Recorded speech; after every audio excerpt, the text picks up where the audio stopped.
Assalamualaikum warahmatullahi wabarakatuh. Hari ini saya akan menjelaskan tentang pengisian faktur. Jadi kalau sebelumnya sudah kita bahas tentang cara mengisi BPPB, kalau yang ini adalah mengisi faktur. Nih, jadi ini BPPB sudah kita bahas ya. Nah, ini poin penting yang harus diperhatikan sebagaimana sudah saya jelaskan di video yang kemarin. Pengisian kartu persediaan dari BPPB dan faktur harus urut sesuai dengan tanggal transaksi ya.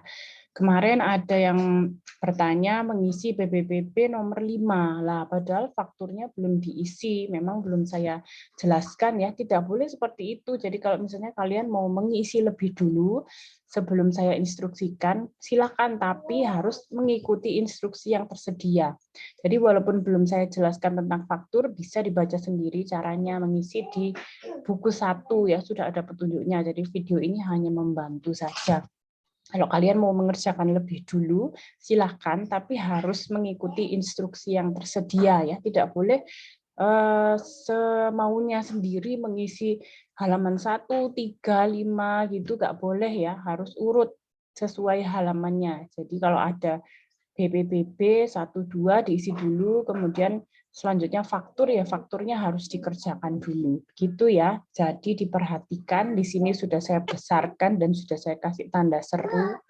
Pengisian kartu persediaan dari BPPB dan faktur harus urut sesuai dengan tanggal transaksi. Oke. Berikut untuk faktur di penjelasan di buku 1 adalah pertama memeriksa keabsahan dan kebenaran pengisian faktur pajak. Kemudian yang kedua mencatat daftar transaksi ke dalam jurnal pembelian. Ya, ini satu lagi yang harus dikerjakan adalah mengisi kartu persediaannya. Jadi ini lebih sederhana ya daripada BPPB kemarin. Mengerjakan faktur ini hanya mengisi kartu persediaan dan jurnal pembelian. Oke, kita lihat contohnya. Jadi yang kemarin di halaman pertama ada 2 BPPB ya, atau bukti penggunaan bahan baku. Nah, kalau yang di halaman selanjutnya adalah faktur pajak. Ini saya contohkan 1. Lihat faktur pada buku 2 sesuai urutan yang ada. Jadi ingat ya, harus urut. Nah, ini kita lihat tanggalnya. Tanggalnya di bawah sini ya. Ini bukan tanggal ini yang kita lihat, karena ini adalah tanggal pendiriannya. Ini SK pengukuhan nomor pengusaha kena pajaknya. Dia didirikan tanggal 4 Agustus 2019. Jadi kalau tanggal transaksinya yang kita lihat yang di sini. Nah, faktur ini berarti ada pembelian ya. Ini pembelian paku, papan putih, semen, dan kayu. Kuantitasnya sekian, harganya sekian, dan harga jualnya sekian. Gitu. Jadi perusahaannya ini beli barang 1-4 ini, gitu ya. Nah, setelah kita melihat fakturnya, kita cek, kita jumlahkan apakah betul jumlahnya sekian dan PPN-nya betul sekian. Kita lanjutkan ke kartu persediaan. Jadi saya contohkan 1 saja ya, yang paling atas paku. Ini pakunya beli 50, harga satuannya 9.000, harga jualnya 450.000, jadi tinggal dikali 50 dikali 9.000. Nah, kemarin kan sudah diisi di kartu persediaan saldo awalnya ya 200, harga per unitnya 8.000 sehingga jumlahnya 1.600.000. Nah, sekarang kan ada pembelian lagi 50, berarti kita isikan di sini. Nomor buktinya ini ya. Nomor buktinya kita lihat di sini. Makasih. Kita lihat di sini nomor fakturnya. Kemudian kuantitasnya 50, harga per unit 9.000, sesuai yang difaktur, jumlahnya 450.000. Nah, ini untuk paku aja ya. Nah, setelah kita isikan pembelian di sini tanggal 4, tadi sudah dilihat ya tanggalnya, ini tanggal 4 Desember. Oke, kita isikan saldo. Nah, di sini kan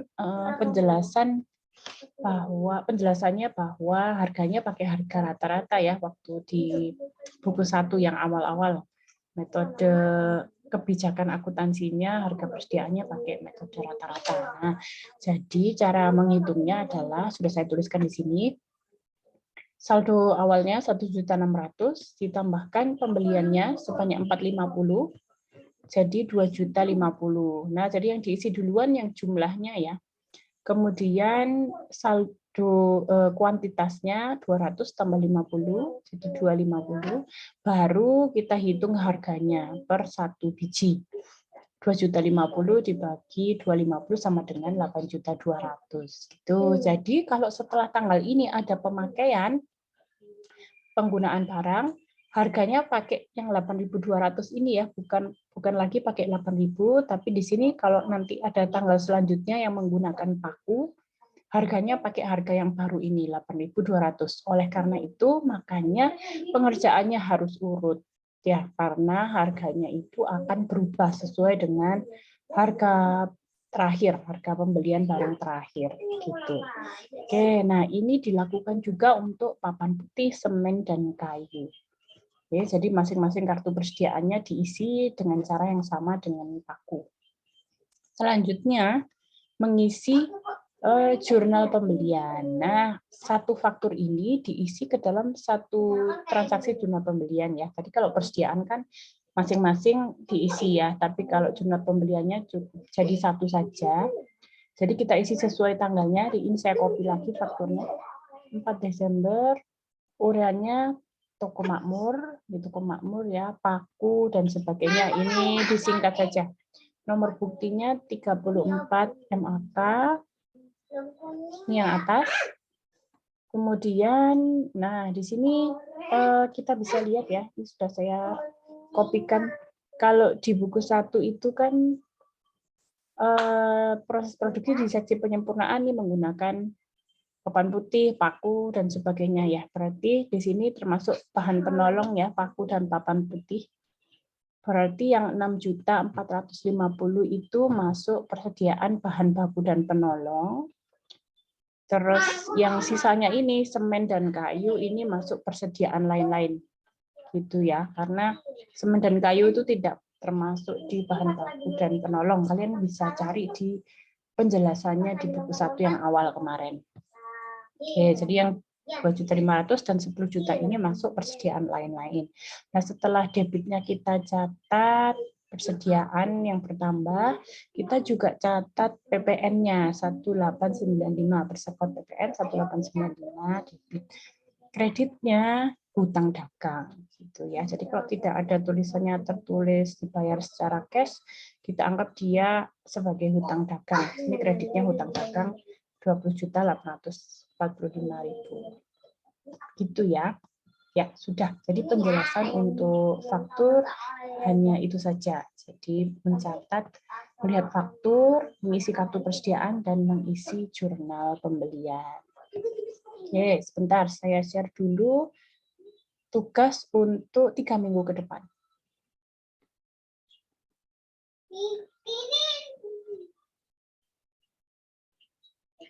Oke, jadi untuk minggu ini kan kemarin sudah saya jelaskan ya, minggu ini adalah mengerjakan BPBB 1 dan 2. Kemudian di minggu ini kan ada 2 pertemuan ya, pertemuan pertama 2 ini, pertemuan selanjutnya mengerjakan 2 faktur pajak ini. Jadi di minggu ini kita mengerjakan 4. Gitu ya. Kemudian minggu depan baru kita kerjakan sisanya. Jadi ini ada 16 bukti ya. Ini perlu kita kerjakan dalam 2 minggu gitu. Jadi mungkin karena minggu ini kita kerjakan 4, minggu depan bisa kita kerjakan 6 mungkin ya. Atau minggu depan 4 dan minggu depannya lagi 6. Jadi ada 16 gitu. Ya, nanti yang penting 16 bukti ini kita selesaikan dalam 3 minggu. Gitu ya. Oke, ya ini saja deh. Minggu ini 4, minggu depan 6, dan minggu depannya lagi 6. Jadi setiap pertemuan 3-3. Kecuali kalau pertemuan pertama ini ya, karena kalian masih mungkin sambil belajar dulu bagaimana caranya mengerjakan. Minggu ini kita kerjakan 4 saja. Di pertemuan pertama 2 ini, pertemuan selanjutnya 2 ini. Nah, ya minggu depan 3 gitu ya. Faktur pajak 2, Bukti permintaannya ada 4. Oke, nanti untuk setiap pertemuan nanti akan saya berikan instruksi lagi apa saja yang harus dikerjakan. Nanti setelah kita selesaikan sampai 16 bukti ini, itu adalah artinya waktunya kalian untuk mengumpulkan pekerjaan kalian, gitu ya. Jadi kalau sudah selesai sampai sini, misalnya kalian selesai duluan, bisa mengumpulkan duluan ya. Jadi pekerjaannya bisa difotokopi dan dikumpulkan, bisa titip ke kampus atau menghubungi saya, bisa dikirim ke rumah saya. Gitu. Oke, sekian penjelasan saya. Nanti kalau ada pertanyaan, ditanyakan lewat grup saja ya, biar saya tidak mengulang-ulang, karena ternyata kalau tanyanya lewat Japri itu saya jadi berkali-kali menjelaskannya. Jadi ditanyakan lewat grup saja, misalnya ada yang pertanyaan-pertanyaan yang sama, jadi sudah bisa terjawab dan kita bisa diskusi sama-sama. Misalnya ada yang kita temukan ketidaksesuaian, gitu ya. Kita lewat grup saja kalau ada pertanyaan mengenai pengerjaannya. Baik, terima kasih. Assalamualaikum warahmatullahi wabarakatuh.